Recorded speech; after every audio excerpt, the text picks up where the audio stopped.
সংবিধান রচয়িতা ডক্টর ভীম রামজি আম্বেদকরের ১৩৫তম জন্মজয়ন্তী এবং বাংলা নববর্ষের ১৪৩২কে স্বাগত জানিয়ে একটি একান্ত সাক্ষাৎকারে আমাদের মধ্যে উপস্থিত রয়েছেন বারাবণী পঞ্চায়েত সমিতির পূর্ত কর্মাধ্যক্ষ সুকুমার সাধু। বিভিন্ন প্রশ্নোত্তরে কি বললেন তিনি শোনাব আপনাদের। সুকুমারবাবু, আপনি বারাবণী পঞ্চায়েত সমিতির পূর্ত কর্মাধ্যক্ষ, পাশাপাশি তৃণমূল সংগঠনের ব্লক স্তরে একটি গুরুত্বপূর্ণ পদে রয়েছেন। স্বাভাবিকভাবে কিছু গুরুত্বপূর্ণ আলোচনা আপনার সাথে করব। প্রথমেই আমরা ১৩৫তম ভীমরাও আম্বেদকরের জন্মদিবস পালন করব। ১৪ই এপ্রিল তার জন্মদিবস এই কারণে প্রাসঙ্গিক যে ভারতবর্ষে এখনও দলিত আদিবাসী সম্প্রদায়কে আমরা মূল স্রোতে আনতে পারিনি, কিন্তু আপ্রাণ চেষ্টা করছে রাজ্য সরকার। পাশাপাশি কোথাও না কোথাও সংবিধানকে ভাঙার একটা প্রবণতা লক্ষ্য করা যাচ্ছে। আম্বেদকরের জন্মজয়ন্তী উপলক্ষে আপনি কি বলতে চাইছেন, কি বার্তা দেবেন? আম্বেদকর সারা ভারতে এমনকি পৃথিবীতেও দেখিয়ে দিয়েছেন ভারতবর্ষে গণতন্ত্র কীভাবে প্রতিষ্ঠিত হয়। সেই গণতন্ত্রের মাধ্যমে মানুষ সব ধর্ম সমান, সবারই সমান অধিকার। এখানে নানা ভাষা, নানা পরিধান, বিবিধের মিলন। আমাদের তাই ভারতবর্ষ এক বৈচিত্র্যের মধ্যে ঐক্য।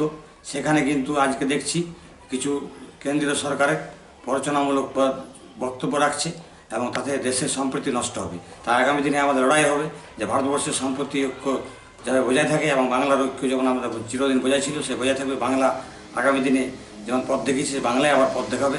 ভারতবর্ষের বৈচিত্র্য ঐক্য, বাংলার ওই আমাদের বিরল মানুষ, আমাদের এখানে নানা স্বাধীনতা সংগ্রামী, নানা বীর পুরুষ, নজরুল ইসলাম, রবীন্দ্রনাথ ঠাকুর থেকে শুরু করে নেতাজি সুভাষচন্দ্র শুরু করে সবাই জন্মগ্রহণ করেছেন।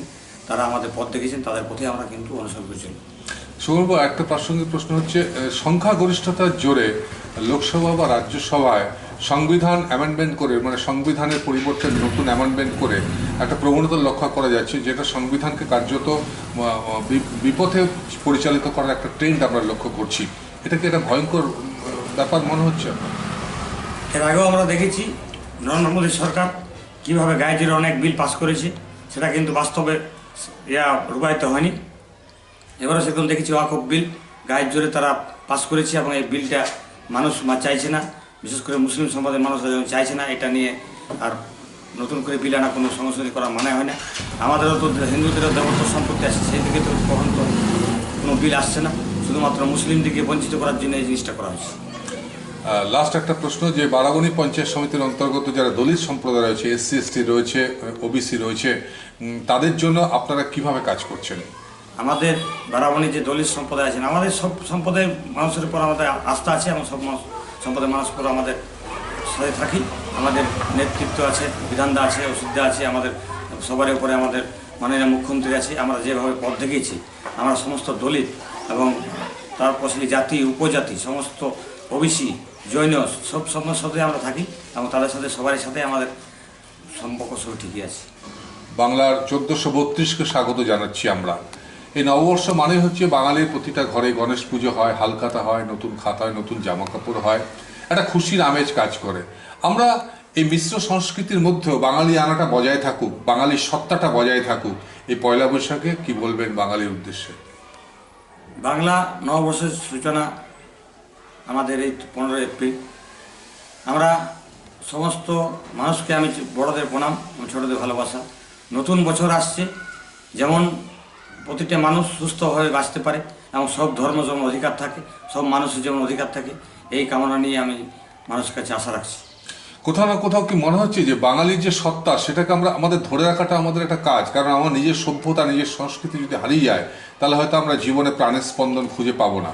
ইংরেজি থাকুক, কিন্তু বাঙালি আনাটাও বজায় থাকুক, এই বার্তাটা কীভাবে দেবেন? যখন থেকে আমাদের মা মাটি মানুষ সরকার এসছে, তখন থেকে আমাদের সরকার এবং আমরা নববর্ষের আমরা উদযাপন করি। এবারেও আমাদের নববর্ষের উদযাপন আছে, আমাদের পাহাড়িয়াতা হবে। তো আমরা সবাইকে নিয়ে চলতে চেষ্টা করি। আমাদের কোথায় আছে অ্যাক্টিভ ইন্ডিয়া, দুটি কুসুম, হিন্দু মুসলমান, হিন্দু তার নয়নমণি, মুসলিম তার প্রাণ। সেই আদর্শে আমরা অনুপ্রাণিত এবং এটাই আমরা মেনে চলি। চৈত্র সেলের ধামাকা চলছে আসানসোল GT রোড ঘাটি ক্লথ স্টোরসে। সর্বভারতীয় শাড়ি এবং অন্যান্য পোশাকের উপর রয়েছে 10 থেকে 50% পর্যন্ত ছাড়। ঘাটি cloth stores, GT road, Asansol. দেশের বিশিষ্ট সামাজিক আঙ্গিকের শিল্পপতি অর্জুন দেশপান্ডে এক যুগান্তকারী পরিবর্তন এনেছেন দেশের ঔষধ শিল্পে এবং বিপণন ব্যবস্থায়। স্থাপন করেছেন জেনেরিক আধার। একদম স্বল্প মূল্যে গুণগত মান সম্পন্ন মানুষের কাছে পৌঁছে দেবার জেনেরিক আধারের এই প্রয়াসকে স্বীকৃতি দিয়েছেন দেশের অন্যতম এক চির সবুজ শিল্পগোষ্ঠী টাটা শিল্পগোষ্ঠীর কর্ণধার রতন টাটা। এবং এই স্বীকৃতি স্বরূপ তিনি উদ্বোধন করেছেন জেনেরিক সংস্থার দপ্তর থেকে শুরু করে সংস্থার প্রতিটি স্তরকে। পশ্চিম বর্ধমান জেলায় এই জেনেরিক আধারের একমাত্র এখনো বিপণন সংস্থা হেরা এন্টারপ্রাইজ আসানসোল পৌর নিগম 85 নম্বর ওয়ার্ড 2 নম্বর মহিশিলা কলোনিতে চলার পথ শুরু করেছে।